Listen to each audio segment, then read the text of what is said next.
Hər vaxtınız xeyir olsun əziz izləyicilər, hər birinizi salamlayıram. Bizim sertifikasiyaya dəstək videolarımız davam edir. Bugün də sizlərə sertifikasiya üçün hazırlanmış 5 sualın izahını təqdim edirik. Birinci sual. Verilmiş nümunədə ismin hansı hallarında olan sözlər var? Şagird müəllimin tövsiyəsi ilə kitabı çantaya qoydu və sinifdən çıxdı. Burada demək, şagird, üzərində heç bir şəkilçi yoxdur, yəni hal şəkilçisi yoxdur. Adlıq haldadır bu. Adlıq. Müəllimin, müəllim sözün kökü in şəkilçisi var. Bunun, əgər in şəkilçisi varsa və yerinə bunun qoya biliriksə, demək bu hansı haldadır? Yəlik haldadır. Tövsiyəsi. Tövsiyə sözün kökü s bitişdiricidir, i də mənsubiyyət şəkilçisidir. Yəni, yəlik hallı söz varsa, özündən sonra mənsubiyyət şəkilçili söz tələb edir. Mənsubiyyət şəkilçili sözdür, başqa da hal şəkilçisi yoxdur. Demək ki, adlıq haldadır. Tövsiyəsi ilə kitabı çantaya qoydu. Kitabı, kitab sözün kökü, ı şəkilçisi var. Yerinə bunu qoya bilirik. Bunu çantaya qoydu.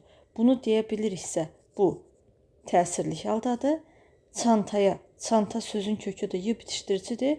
A, yönlük hal şəkilçisidir. Demək bu, yönlük haldadır. Demək, ismin hansı hallarından istifadə olunub? Hə, qoydu və sinifdən çıxdı. Sinifdən sözündə də sinif sözün kökü dən çıxışlıq haldadır. Adlıq hal var, yəlik hal var, yönlük var, təsirlik var, çıxışlıq var. Ona görə də elə doğru cavabımız olmalıdır. A variantı. İkinci sual. Verilmiş sözlərdən hansının adlıq halda olduğunu əminliklə demək olar. Demək, burada hansı qism sözlər verilibdir?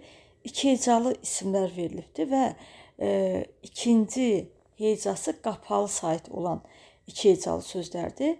Bu tip sözlər iki qrupa bölünür. Milli sözlər, alınma sözlər. Milli sözlərimizə yalnız mənsubiyyət şəkilçisi artıranda kökdəki sait düşür. Hal şəkilçisi artıranda düşmür.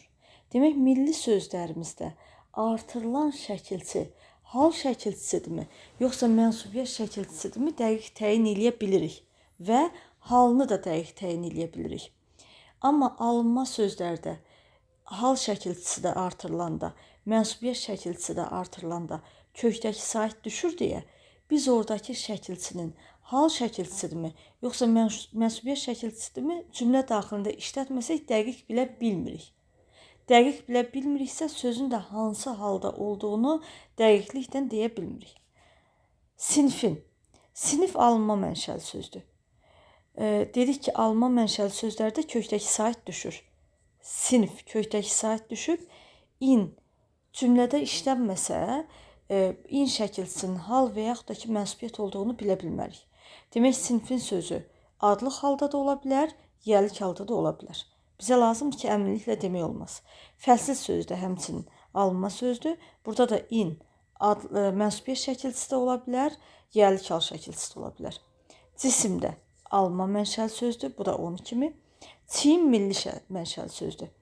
Demək, çiyin millidir. Saitdən başlayan şəkilçi artırılıb, kökdəki sait düşüb. Kökdəki sait düşübsə, demək ki, bu in nəymiş? Mənsubiyyət şəkilçisidir.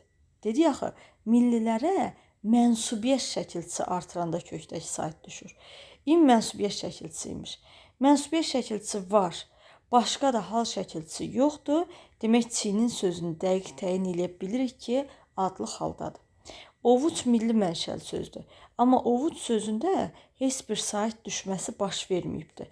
Ovuc sözün kökü, onun burada nədir? Yəlik hal şəkilçisidir. Cavabımız D variantı oldu. Üçüncü sual. Uyğunlaşdırın. Demək, uyğunlaşdıraq. Yaz yağışından sonra bağdakı yaşıl ağaçlar daha da gözəl görünürdü. Burada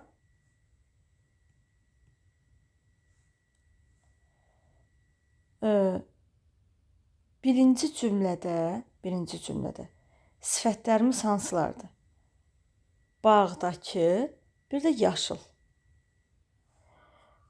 Burada baxın, daha da gözəl.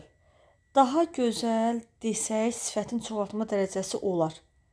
Amma sifət isimlə bağlı olmalıdır. Burada daha gözəl görünürdü. Gözəl sözü görünürdü feili ilə bağlıdır.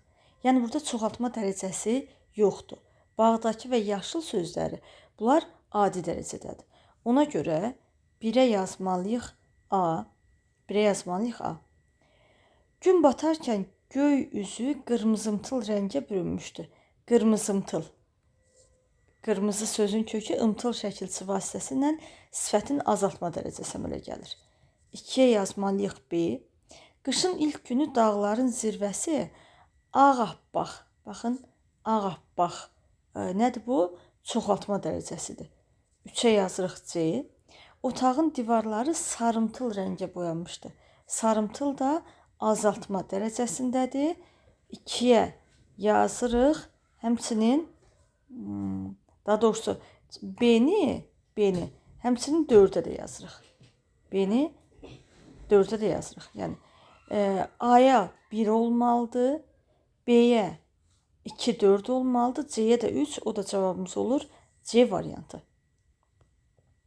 4-cü sual. Say işlənməyən cümlə hansıdır? Xeyli şagird müsahibədə yüksək nəticə göstərdi.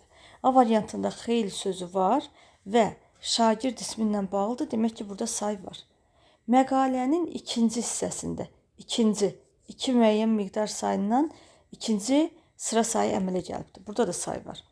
Qonaqlar zala bir-bir daxil oldular. Baxın, bu bir-bir sözü say deyil.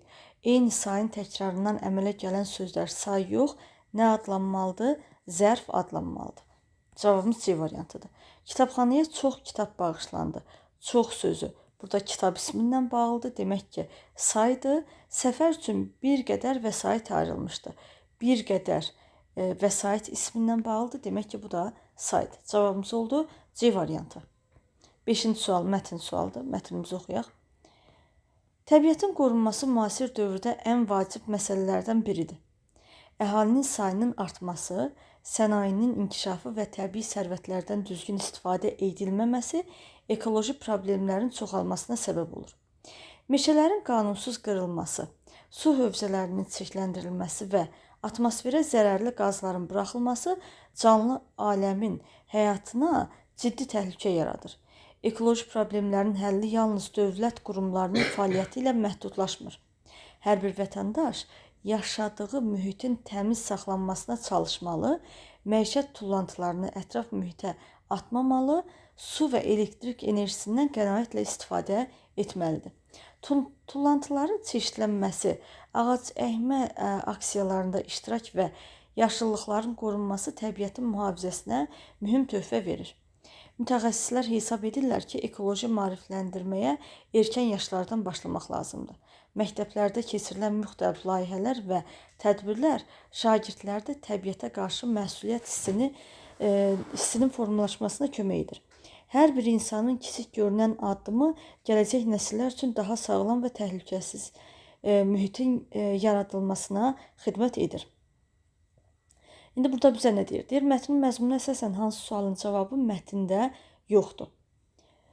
Ekoloji problemlərin yaranmasına hansı amillər səbəb olur? Baxın, burada deyir ki, əhalinin sayının artması, sənayinin inkişafı və təbii sərvətlərdən düzgün istifadə edilməməsi ekoloji problemlərin çoxalmasına səbəb olur. Demək, A variantında verilən sualın cavabı var.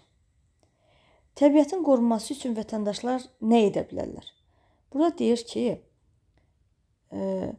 ekoloji problemlərin həlli yalnız dövlət qurumlarının fəaliyyəti ilə məhdudlaşmır. Hər bir vətəndaş yaşadığı mühitin təmiz saxlanılmasına çalışmalı, məişət tullantılarını ətraf mühitə atmamalı, su və elektrik enerjisindən qənaətlə istifadə etməlidir. Demək, B variantına da cavabımız var. Ekoloji maarifləndirməyə nə vaxtdan başlanması məqsədə uyğun hesab olunur. Deyir ki, mütəxəssislər hesab edirlər ki, ekoloji maarifləndirməyə erkən yaşlardan başlamaq lazımdır. Demək, buna da cavabımız var. Azərbaycanda ən çox hansı milli park fəaliyyət göstərir? Burada bu haqda heç bir məlumat olmadı. Ona görə cavabımız D variantı olmalıdır. Məktəblərdə keçirilən layihələrin məqsədi nədir? Demək, məktəblərdə keçirilən müxtəlif layihələr və tədbirlər şagirdlərdə təbiətə qarşı məsuliyyət hissinin formalaşmasına kömək edir. Buna da cavabımız oldu. Bugünkü test izahımız bu qədər. Sağ olun, növbəti izahlarda görüşənədək.